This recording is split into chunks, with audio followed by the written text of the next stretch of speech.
आज जीएसटी सकट 1,02,000 पर्यंत सोन्याचा भाव पोहोचलेला आहे। सातत्याने सोन्याचे भाव रोज वाढत आहे। 1 एप्रिल ते आजपर्यंत सोन्याचे भाव 10,000 रुपये वाढलेले आहे। तर याच्या मागचं मुख्य कारण US आणि चायनाचा जो टॅरिफ वॉर सुरू आहे ते सर्वात मोठं कारण आहे। डॉलरचे रेट ही डेप्रिशिएट होत आहे। सोबतच चायना जे आहे ते हेवी बाईंग करत आहे सोन्यात। जेवढं सोनं त्यांनी 3 महिन्यात घेतलं नव्हतं त्याच्यापेक्षा जास्त त्यांनी या 20 दिवसात घेतलेलं आहे।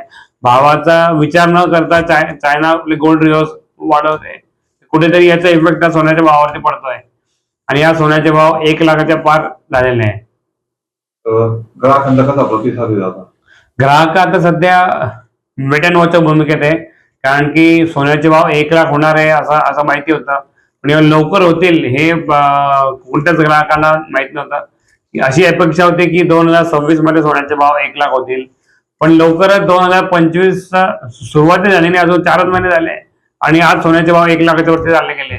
ग्राहकांनी 60,000च्या भाव सोनं घेतलं, 70 मध्ये घेतलं, 75, 80, 90 प्रत्येक भाव ग्राहकांनी सोनं घेतलं, पण 1 लाख सोन्याचे भाव आज झालेले आहे।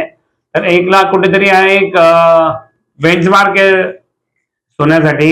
तर याच्यावरती आता घेतलं सोनं तर भाव वाढेल की नाही अजून याचा एक कॉन्फिडन्स ग्राहकांना सध्या नाहीये। जर हे भाव स्टेबल राहिले तर एक कॉन्फिडन्स येईल आणि परत ग्राहक सोनं घ्यायला सुरुवात करतील। काय भाव आहे आता सोन्या चांदीचा? आज सोन्याचा भाव 1,02,000 रुपये आणि चांदीचा भाव 1,05,000 रुपये। आज सोन्याचा भाव 2,000ने वाढून गेलेला आहे। 1,02,000 रुपये इतका भाव झालेला आहे। तर प्रश्न असा पडतो, तर महिलांनी त्यांचे दागिने कसे खरेदी करावे, कारण इतका पैसा सर्वांकडे नसतो।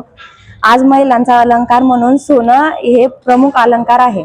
तर महिला कुठेतरी नाराजगी व्यक्त करताय भावामुळे आणि कुठेतरी कमी झाला पाहिजे असं सर्वांची अपेक्षा असणार आहे। तर या सोन्याचा भाव वाढल्यामुळे महिला त्यांचे जे दागिने ते मला आता असं वाटतं बेंटेक्स घालायला सुरुवात करणार आहेत। कुठेतरी ते सोन्यापासून दूर जाताना आपल्याला दिसणार आहे। तर या सोन्याच्या भावामुळे थोडासा मन नाराजगी होत आहे। काय वाटतं सोन्याचा भाव कमी झाला पाहिजे? कमी झालाच पाहिजे, कारण इतके पैसे 1 ग्रॅम जर 10,000च्या वरती जर जात असेल तर महिलांकडे 1 ग्रॅम घेण्या इतके पैसे असतील मला तर नाही वाटत असं काही असेल।